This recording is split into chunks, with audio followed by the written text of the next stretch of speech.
जय हिंद। आज अपन पढ़ेंगे प्रोजेरिया सिंड्रोम। बड़ा ही मोस्ट इंपोर्टेंट वीडियो लेके आए हैं प्रोजेरिया सिंड्रोम पर। तो चलिए स्टार्ट करते हैं फिर। प्रोजेरिया सिंड्रोम तो क्या मतलब है, क्या इसके साइन सिम्टम है, कैसे इसको डायग्नोस करते हैं और क्या इसका ट्रीटमेंट रहता है, वो सारा कुछ देखते हैं। तो progeria syndrome it is a specific type of progeroid syndrome, है ना। एक स्पेसिफिक टाइप का प्रोजेरोइड सिंड्रोम है ये। It also known as a Hutchinson Gilford syndrome. इसको हटचिंसन गिलफर्ड सिंड्रोम भी बोलते हैं। प्रोजेर जो सिंड्रोम है या प्रोजेरिया सिंड्रोम है उसको अपन हटचिंसन गिलफर्ड सिंड्रोम भी कहते हैं। तो इसमें क्या होता है, तो इसमें अगर बात करें तो जो बच्चा होता है या इन्फेंट होता है वो क्या ओल्ड जैसा दिखाई देता है, मतलब बूढ़ा बूढ़ा दिखाई देता है। जैसे वो एक एक बार एक मूवी आई थी ना, है ना, अमिताभ बच्चन की, है ना। तो उसमें वो पा बोल के आई थी ना, तो उसमें जैसे उसका किरदार दिखाया था ना, वो जैसे बूढ़े जैसा ना, है ना। तो वो एक क्या था, वो एक प्रोजेरिया सिंड्रोम ही था, है ना। अगर बेसिकली अपन उसको देखें तो प्रोजेरिया सिंड्रोम टाइप की उसको डिजीज थी, उसी वजह से इसको इन्फेंट में भी या उसमें टीनेज एज में भी वो ओल्ड जैसा अपीयरेंस दिखाई दे रहा था, है ना। तो इसको अपन क्या बोलते हैं, हटचिंसंस गिलफर्ड सिंड्रोम या प्रोजेरिया सिंड्रोम। तो बेसिकली अपन जानते हैं इसके अंदर होता क्या है, क्यों इसको एजिंग या मतलब बूढ़ा जैसा या ओल्ड एज जैसा दिखाई देता है ना। तो वो देखते हैं, इस इमेज में देख सकते हो आप, इस प्रकार से होता है प्रोजेरिया सिंड्रोम। ठीक। अब बात करते हैं इसके अंदर होता है क्या है। तो बात करते हैं अगर सिंगल जीन का म्यूटेशन होता है। अब ये म्यूटेशन क्या है, हिंदी में अगर बात करें म्यूटेशन की तो उसको बोलते हैं उत्परिवर्तन। उत्परिवर्तन जो किस प्रकार का स्थायी होता है। जीन होते हैं अपन के, जैसे 46 जीन होते हैं, 23 पेयरिंग होते हैं, है ना। 46 जैसे कुछ में ज्यादा भी होते हैं, जैसे डाउन में ज्यादा होते हैं, 47 होते हैं, टर्नर में, है ना, 47 होते हैं, 46 होते हैं ना। तो इस प्रकार 13वें गुणसूत्र की, किसी में 18वें की, टर्नर क्लाइनफेल्टर सिंड्रोम, जैसे इसमें जीन क्या उत्परिवर्तन होता है, म्यूटेशन होता है ना। म्यूटेशन का मतलब होता है उत्परिवर्तन, मतलब परिवर्तन होता है जो कि क्या होता है, परमानेंट परिवर्तन होता है उत्परिवर्तन। तो इस प्रकार होता है। तो सिंगल जीन म्यूटेशन होता है। म्यूटेशन वैसे बहुत टाइप के हैं। अगर बेसिकली अगर बात अगर बोले अपन तो जीन म्यूटेशन में जैसे फ्रेम शिफ्ट होता है ना, पॉइंट म्यूटेशन होता है ना। तो इस प्रकार बहुत सारे टाइप हैं इसके म्यूटेशन के, लेकिन अपन म्यूटेशन नहीं पढ़ने, बेसिक सा जान रहे। तो सिंगल जीन का म्यूटेशन होता है, वो जीन कौन सा है उसकी बात करेंगे।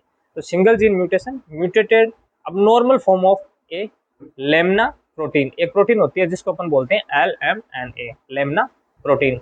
तो उस प्रोटीन में ना, उसमें अब नॉर्मल आता है या उस प्रोटीन का म्यूटेशन हो जाता है। ठीक है, अब उत्परिवर्तन होता है उसमें।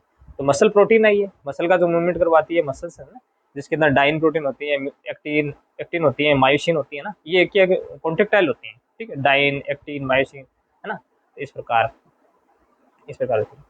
न कि प्रोटीन नेसेसरी, ये प्रोटीन जो बनाती है लेमिना प्रोटीन, ये नेसेसरी होती है, बहुत जरूरी होती है for holding of A nucleus. Nucleus होता है ना केंद्रक, जिसको केंद्रक बोलते हैं। फिर सिग्नल दूसरी फिर सेल बनती है, सेल के अंदर केंद्रक आता है ना। तो इस प्रकार तो ये न्यूक्लियस को होल्डिंग करने के लिए होती है। होल्डिंग मतलब उसको रोकने के लिए होती है, होल्ड करने के लिए होती है न्यूक्लियस को of the cell together. Cell के अंदर होल्डिंग न्यूक्लियस होते हैं उसको होल्ड करने के लिए होता है। लेकिन जो प्रोजेरिया होता है उसके अंदर जो न्यूक्लियस होता है ना, वो होल्ड नहीं हो पाता। लेमिना प्रोटीन होता है, उसका उसका क्या बोलते हैं उसको, वो जो प्रोटीन होते हैं वो म्यूटेटेड हो जाती है, म्यूटेड हो जाती है ना।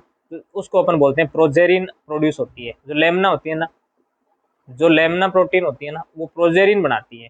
नॉर्मली तो लेमना बनती है और मसल की प्रोटीन है ये, और सेल को क्या क्या होल्डिंग करती है। लेकिन इस कंडीशन में जो लेमिना है वो नहीं बन पाती, उसकी जगह बनती है प्रोजेरिन। प्रोजेरिन जो प्रोटीन है वो प्रोड्यूस होती है सेल के अंदर। अब प्रोजेरिन क्या करवाती है, प्रोजेरिन होता है ना, वो ओल्ड एजिंग मतलब बूढ़े जैसा अपीयरेंस होता है इसके अंदर। तो है ना, बच्चा है लेकिन एज नहीं हुई उसकी, फिर भी उसका शरीर जैसे ओल्ड एज टाइप का बूढ़े जैसा होता है ना। प्रोजेरिन प्रोड्यूस होता है। Disease get faster than usually us, मतलब जो डिजीज होता है ना वो बहुत ज्यादा ग्रोथ जल्दी, मतलब उसको सीन होता है, ओल्ड एज जैसा जल्दी दिखाई देता है वो, है ना। इस प्रकार है। Leading to then appearing older than actually uh, मतलब जो उसकी वास्तविक जो उम्र है उसको वो शो नहीं करता है, ओल्ड जैसा अपीयरेंस होता है, मतलब बूढ़ा बूढ़ा उसको अपीयरेंस दिखाई देता है ना। इस प्रकार अब बात करते हैं इसके साइंस की। साइन क्या क्या है अपन को देखने को मिलते हैं। स्क्लेरोडर्मा मिलता है, स्किन में दिक्कत रहती है स्क्लेरोडर्मा। फेलियर टू थ्राइव, है ना, थ्राइव करने में फेलियर हो जाता है। फुल बॉडी एलोपेशिया, यानी बॉडी के अंदर बाल जो होते हैं ना गेल्ड हो जाता है। इसका मतलब पूरी बॉडी में बाल नहीं रहते हैं, पूरा जो बॉडी है ना उसका बाल है ना, तो बिल्कुल मतलब गंजापन दिखाई देता है उसको, दिखाई क्या होता है एलोपेशिया। ये वैसे कैंसर में भी जैसे ट्रीटमेंट लेते हैं ना, कीमोथेरेपी है, रेडिएशन थेरेपी, उसके बाद शरीर में एलोपेशिया कंडीशन आ जाती है। ठीक। उसके अंदर बायोप्सी भी करवाते हैं, डायग्नोस उसका है, लेकिन ठीक। उसके बाद में स्मॉल फेस, छोटा फेस दिखाई देता है। नोज होता है वो पिंचेज होता है, नोज है ना वो उसका, जो जिसके अंदर प्रोजेरिया सिंड्रोम हुआ है उसका नोज पिंचेज और स्मॉल फेस दिखता है, छोटा फेस दिखता है, ठीक है। ये साइंस की बात कर रहे हैं।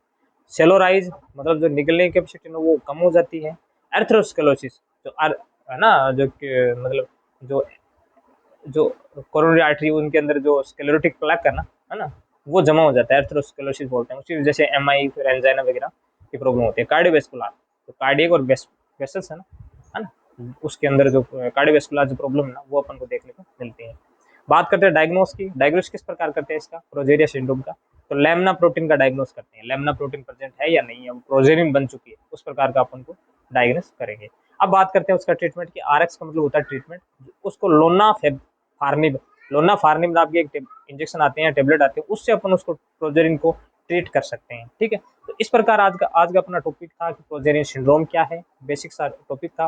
प्रोजेरिन सिंड्रोम क्या है, तो उसके अंदर ओल्ड एजिंग दिखाई देती है, लेमना प्रोटीन होती है, वो प्रोजेरिन बन जाती है, उसके फिर अर्थरोस्क्लेरोसिस है, और उसमें इस प्रकार के साइन सिम्टम अपन को देखने को मिलते हैं, ओल्ड एज टाइप का है ना, एलोपेशिया टाइप का भी मतलब साइन अपन को मिलता है। इस प्रकार आज का अपना टॉपिक था। अगर वीडियो से कुछ भी सीखने को मिला हो तो वीडियो को लाइक शेयर करिएगा, अगर चैनल पर नए हो तो चैनल को सब्सक्राइब करिएगा, और सब्सक्राइब कर लीजिएगा, क्योंकि नए नए वीडियो मोस्ट इंपॉर्टेंट और नॉलेजेबल जो वीडियोज हैं मेडिकल फील्ड के, वो सारे लेक्चर आएंगे, और इतने बढ़िया कंसेप्ट आएंगे, क्रिस्टल क्लियर कंसेप्ट, कि हर एग्जाम है ना उसको अपन क्वालिफाई कर सकते हो। हर बेसिक से बेसिक छोटी से छोटी जो टर्म्स है उसको भी मैं हाईलाइट करता चलूँगा, और उसमें डेफिनेशन और वगैरह उसका सारा कुछ बताता चलूँगा। तो थैंक यू सो मच।